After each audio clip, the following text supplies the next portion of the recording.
ఆ రౌడీల్ని ఎందుకు కాల్సిపోయావు? మీ ప్రశ్నకు నేను సమాధానం చెప్పే ముందు నా ప్రశ్నకు మీరు సమాధానం చెప్పాలి సిఐ గారు.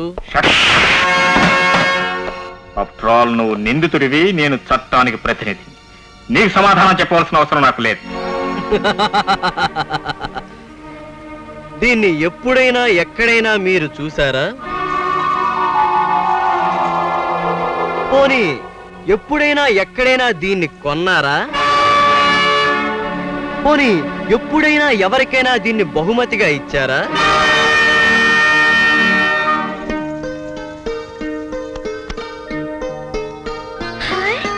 బంగారు పట్టాలు చాలా బాగున్నాయి అన్నయ్య. ఈ సంక్రాంతికి నీకు నా చిరుకానుకమ్మా. ఈ పట్ట నీ దగ్గరికి ఎలా వచ్చింది? ఆ ప్రియురాలు నాకిచ్చింది. మీరు చెంప మీద కొట్టి దీన్ని లాక్కున్నారు, అదే చెంప మీద ముద్దు పెట్టి ఆ పిల్ల నాకిచ్చింది. ఆ చెల్లెలు నిప్పు లాంటిదిరా. అబద్ధాలాడి నన్ను నమ్మించడానికి ప్రయత్నించొద్దు.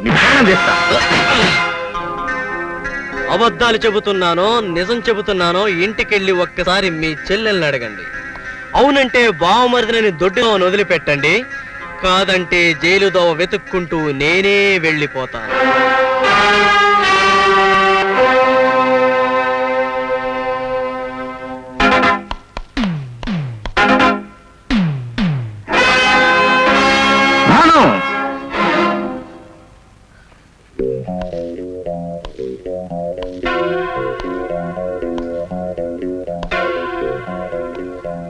మొన్న సంక్రాంతి పండుగ రోజున నీకు బంగారు కాలి పట్టాలు చేయించాను కదూ?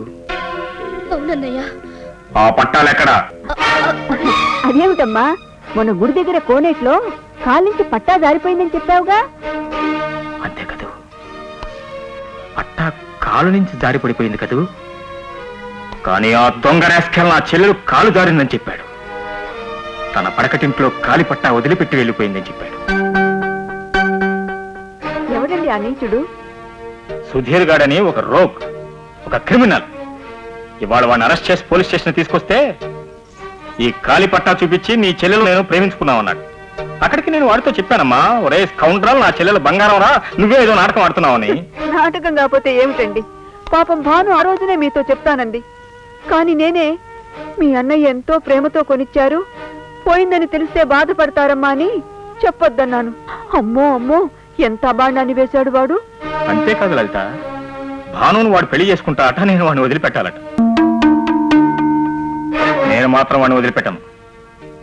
మర్డర్ అటెంప్ట్ కింద కేసు పుటప్ చేసి 7 ఏళ్లు కఠిన శిక్ష పడేలా చేస్తాను. నా చెల్లెల మీద ఎంత అభాండం వేసిన వాడికి నిలువ నీడ లేకుండా చేస్తాను.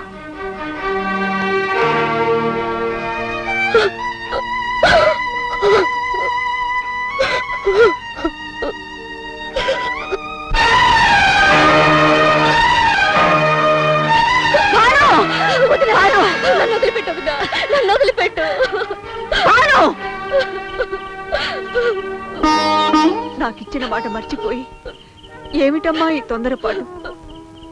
ఏం చేయలేదునా, దేవాలయం లాంటి ఈ ఇంట్లో నాకు చోటు లేదు. తండ్రిలా పెంచిన అన్నయ్య దగ్గర ఒక నేరస్తురాలిగా నిలబడలేదునా. ఆడదానికి ఓర్పుతో పుట్టు, సహనం ఆడపడుచు. వీటిని గౌరవించినప్పుడే ఆడది సుఖంగా బ్రతకగలుగుతుంది. చూడు, మంచి కాలం కోసం ఎదురు చూడటమే నువ్వు చేయవలసిన పని.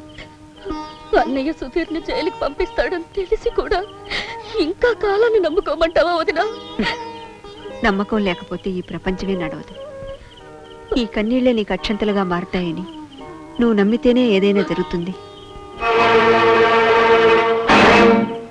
పార్వతి, నువ్వా? అవునమ్మా. అంతా విన్నావా? విన్నానమ్మా. ఎవరితో చెప్పకు. నేను అన్యాయమైపోయిన ఆడదానేనమ్మా. ఇన్నాళ్ళు కష్టాలు పేదవాళ్లకే గాని కలిగిన వాళ్లకు ఉండవనుకున్నాను. ఇటువంటి సమయంలో భానముకు జరిగిన అన్యాయానికి చేతనైతే సహాయం చేస్తాను గాని ఈ రహస్యాన్ని 10 మందికి చెప్పి మీ పరువు ప్రతిష్టలు పాడు చేయనమ్మా. నువ్వు మాకు సాయం చేస్తావా? అవునమ్మా. సుధీర్కి బాణముకి పెళ్లి చేస్తే ఈ సమస్య తీరిపోతుంది. నిజమే. ఈ పెళ్లి జరిగిపోతే ఆ తర్వాత ఏ గొడవ ఉండదు.